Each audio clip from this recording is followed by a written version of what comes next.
Hey everyone, Don here from Watch Report. The latest from Ollech and Wajs is actually a recreation, or a reimagining of the 1965 Early Bird, and this is apparently a watch that has been highly requested by fans and collectors of O&W.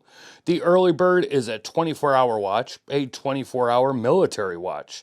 Yes, the hour hand only goes once around the dial in a 24-hour period, and it's a complication you really don't see much of these days. The 39.5mm case is one you have seen from Ollech before. Now they have a few models that use this case regularly, and this one has the more squared off lugs, and it's all finely brushed everywhere you look. The dial is matte black, the bezel dual colored anodized aluminum, and it's using a modified C-125 Soprod GMT movement. Now there's a few strap choices. They sent along the link bracelet, and you're looking at shelling out $2,400 to get one of these. Now these are interesting watches for sure, even if rather niche, but again, many people wanted to see this one brought back, so let's see why.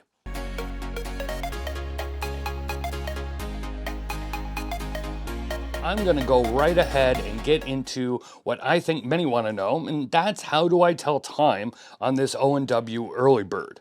Now, if you're not familiar with 24-hour dials, like a Glycine Airman as an example, well, it's a very different way of telling time. The hour hand will only circle the dial once, but beyond that, you have to know where is AM and PM. So let's start with how this dial is divided up. Midnight is at the top, 24, and noon is at the bottom at 12. Now that means that the right side of the dial is early morning to morning hours, and the left side is afternoon to evening. So 6 a.m. is where 3 would be on a 12-hour dial, and 6 p.m. where the 9 would be, or in this case, 1800 hours. Now the hour and minute hand operate just like normal, but you are going to set it in a different spot compared to your standard 12-hour watches. The crown does screw down, and there's only one position, as this watch does not have a date, and you can see how that hour hand clicks at each spot on the 24-hour dial. And then, of course, you have the bezel as well, which you can rotate. It's bidirectional to set a second time zone. Okay, now before I get into more about that bezel, let's go ahead and get all the specs up on screen, and let's talk just a little history. Now, there's a full write-up on the Ollech and Wajs website, so I won't regurgitate it all here, but it was made in 1965 as Albert Wajs modeled it after Intelsat, or Early Bird satellite, which is why the bezel is red and blue, the colors of that satellite. Now, the watch was meant for military personnel and pilots who relied on 24-hour military time, and only 500 were made. And from what I have read, it was very popular with military personnel in the Vietnam War, though I'm not sure how true that statement is. But as I said in the intro, apparently this has been a highly requested watch that OW collectors wanted brought back. Now it's been brought back, but in a modern interpretation. Now I'll post some pics here on screen of the originals, and as you can see, this is using the modern version of OW cases, one of the most used cases in their lineup, and it kind of has a skin diver look about it with the cutout in the lugs and that more squared profile at the lugs, and then of course this curved case. Now the bezel area, unlike in the original, uses blue all around the bezel edge instead of red. And speaking of red, I think this bezel color leans more reddish orange when you catch it in the right light. In other words, it's not a deep red color. The crown is solid, and while this one is not, currently they are selling 56 numbered editions, and the number will be on the crown. Now, these massive crowns are one of the reasons I really like OW watches, as even at 39.5 millimeters, even with bigger hands and fingers, you should not have an issue using the crown. And on this example, I find it to be very smooth, and it screws back down with ease. The case is all brushed, it has drilled lugs, and the case back is pretty much the same one you will see on many OW watches, but it is stated that this does have a signed rotor. And we should probably discuss the movement because OW refers to it as a bespoke Soprod C-125 GMT movement. Now, Vulcan uses this movement, the standard GMT version of it, in their GMT skin diver. You could check that out if you want. Click up above for that review.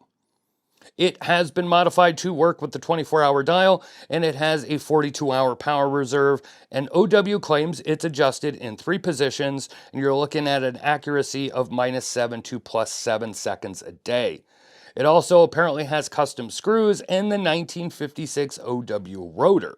Now here's my question. Why do I not see this movement? All my griping over the years where I see a brand showing off a boring Miyota movement with no decoration, and one of the few times I think having an exhibition case back here is deserved, and nope, solid case back. Now, if you are wanting better accuracy, they do have a COSC movement option. It's the same movement, but COSC certified, and it's going to cost you another $600 USD. Now back to the dial, and I know we're out of the normal review video structure here, but back to this dial, which is rather straightforward. It's a matte black dial, everything is printed, no applied indices or logo, the hands are brushed steel to match the case, and once you get the hang of telling the time on a 24-hour dial, it's decently easy to tell the time at a glance. Though I won't lie, I still prefer a traditional 12-hour layout with big indices or numbers. Now, one thing that aggravates me is this crystal. It's sapphire, of course, but why did they go and do the big double dome crystal here? And why is it 300 meters water resistant? This is not a dive watch, and on a diver, I understand the use of the double dome crystal, but on a watch like this, I think a flat sapphire and 200 meters would be more than sufficient. And you wouldn't have all that double dome glare like you see. This crystal has a lot of reflection, par for the course with this type of crystal. Now when it comes to straps and bracelets, there are a few options. A leather strap, it's a black leather strap, is standard, or you can upgrade for $300 extra to this multi-link bracelet. There's also a mesh bracelet as an option, and a few other strap choices, all of which you will have to pay extra for. And well, the bracelet is all right. It's all brushed as well to match the case, and those little links are all individual links and are fully articulated, meaning they aren't welded or molded in place. So when you do size this, you will need to play the puzzle game lining up the individual links together. The links do use screws though, so easy to size, and there is the updated micro adjust clasp, somewhat similar to what Citizen still uses and micro brands were using 10 years ago. Now, have a look here at the end links, or more specifically, the inside of the end links. It's pretty rough looking finishing in my opinion. And putting this bracelet back on, well, it's a little bit of a chore, as the way that end link has to fit up to the walls of the lugs. It's easy off with the drilled lugs, but this is the one time that I do wish for quick release pins. It will fit a larger wrist though, as you can see here on my 7.5 inch or 19.05 centimeter wrist. There's quite a few links left over, and then you have that ratchet extension, so I would say at least an 8.25 inch or 20.96 centimeter wrist. Now, for me, this Ollech Wajs Early Bird is probably the least compelling watch I have reviewed from the brand, and for a few reasons. Now, I have no need for a full 24-hour dial, and the novelty of it just doesn't hit for me. I also wish they used an all-new case for this one. It's clear that they just took one of their existing cases and put in the modified movement and dial and a bidirectional friction bezel, which they use a similar, if not the same bezel in other models as well. And while the original bezel was aluminum, which makes sense for the time period, and of course you're anodizing it blue and red, this is a $2,400 watch.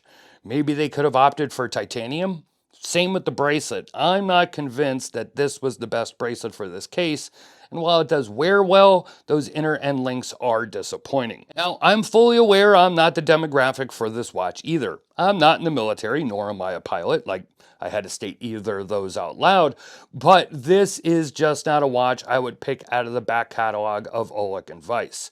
Now, I understand the point of the 24-hour dial for military or navigational use, but for me, just give me a 12-hour dial. But again, apparently this was highly requested, so I am probably in the minority, so let me know what you think of this release of this new OW Early Bird or the EB-24. Is this something you have been yearning for, or are you like me and the functionality and novelty of the dial is kind of lost on you? head to the comments and let me know.